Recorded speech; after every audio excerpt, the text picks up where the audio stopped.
Welcome to Tech Time Radio Unplugged.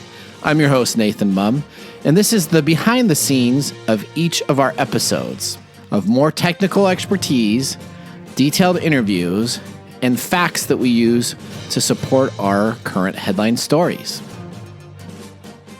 This is a great time for you to find out the facts behind the facts, nerd information, and detailed interviews. This is the nuts and bolts that we put into each of our shows, and instead of just deleting this information, we decided to provide it to you in what we call TTR Unplugged.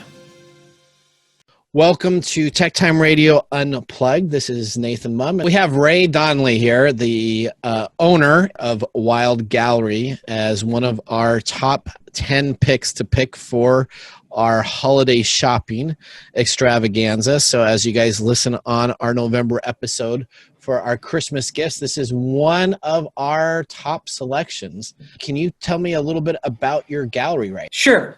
WYLD Gallery has exclusively art by Native American artists.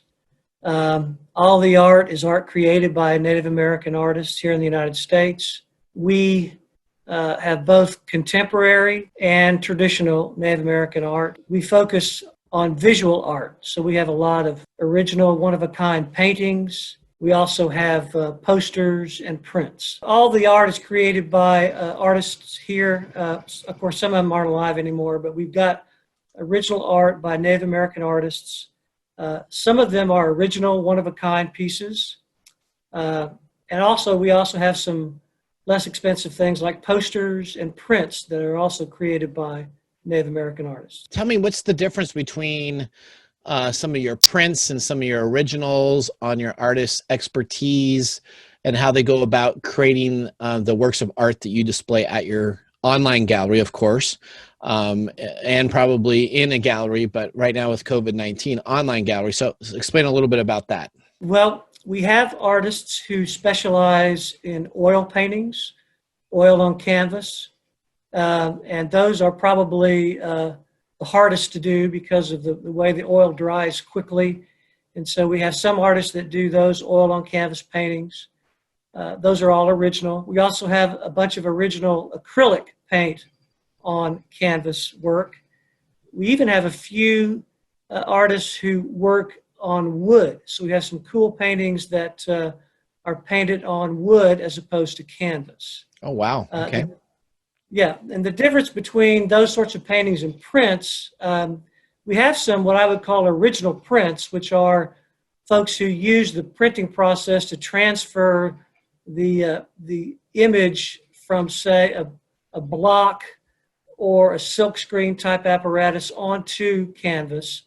And those are hard to do. Those are originals until they start making more than one. So you may have a limited edition of 10 or whatever. So those are still very creative, unique pieces. And they usually do them in, like I said, limited editions. And then we also just have simply posters, which are like, we have some artists who create posters, for example, for film festivals or for gallery show openings. And those are just a poster like a rock and roll poster. That's sort of a similar thing. They create the original and then they do a reproduction process to turn them into a poster. All right. So tell me a little bit about Jason Parish. After the Storm, that is my favorite. I went through and took a look at your online gallery and I really liked his artist work. Do you know Jason personally? I've met Jason a couple of times. A lot of what I started collecting this art back in the 80s. And so I have a lot of the artists that I have in the gallery are artists that I have met over the years. I met Jason at the Santa Fe Indian Art Market a couple of times. That's a huge Indian art market in Santa Fe. They have every August. It's the biggest, I believe, Native American art market in the world. And this year, unfortunately, they had to do it virtually. But anyway, I met Jason there. He's a Navajo, and he's a very gifted painter. He has shown at the Grand Palais in Paris, which I think is pretty cool. Basically, Jason's stuff, it doesn't last very long. He paints it and people buy it. So does look very good. The piece that I was looking at after the storm, it was still on there. So hopefully it'll still be on there, maybe closer to the Christmas season there. So right. Now you guys ship in through the United States, correct? How do you ship your artwork? Explain that process to me. Well, if you live around Austin, I can just take it to you, right? But outside of that, I generally use Federal Express to ship paintings. They're very good. They have art handlers that take care of the stuff. I have in the past used things like United States Postal Service, and that caused problems a few times. And so I'm very careful with the art when we ship it. And the Federal Express folks are very good. They have folks who just do this kind of art handling and shipping for me. And so that's the way we normally do it. And we ship anywhere in the United States. Generally visit with the purchaser about that, and we can work on the cost for that. And okay, great. And so I'm very familiar with Austin. Being in the technology world, we have one of our clients lives down there. I won't say his name, but he has a big company that sells computers, Dell. So very familiar with them.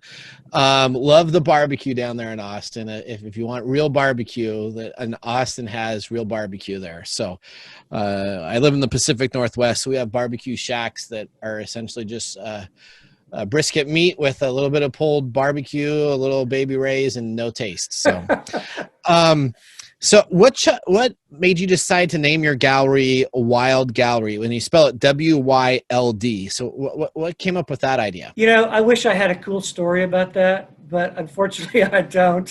You don't? I don't. I retired from practicing law in 2019. This is sort of my retirement gig, the gallery is. And I had a buddy who had a shop in downtown Austin that he had a place that I could put the art, and he already had the name.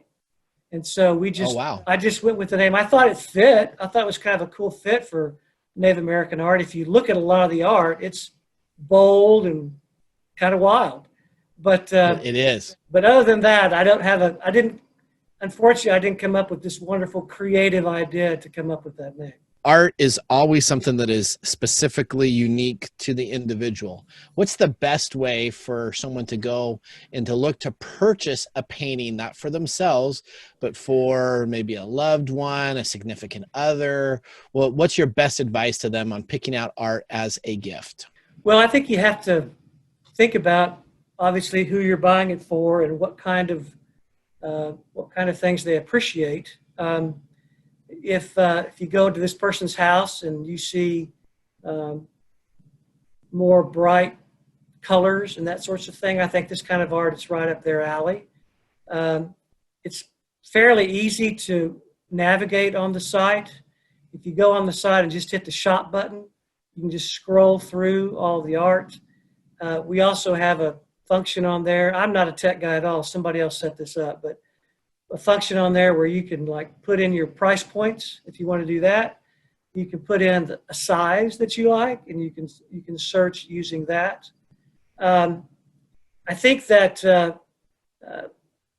if you know somebody fairly well, you're going to know what sort of things they like to look at. And so I think that's what you have to think about, not necessarily what turns you on, but what you think might your friend or your relative might like on their wall.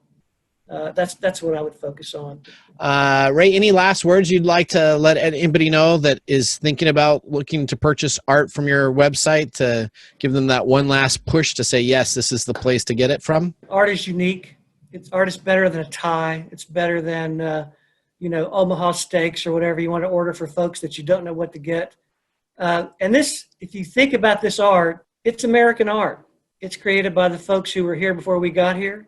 And if you look at the style of this art, you look at the subject of this art, it is emotive. It'll create some emotions in you. It will appeal to you visually, and it will give you a sense of history. And I guess maybe all art does that, but if you're talking about in the United States, this kind of art is really unique to who we are as a country.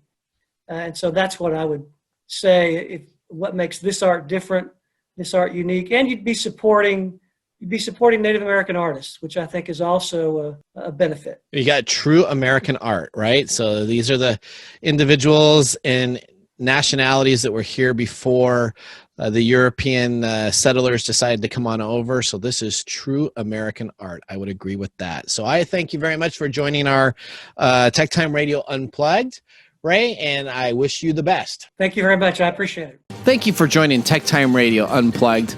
I was your host, Nathan Mumm, and remember to sip a little whiskey on the side, and mum's the word. Until next time.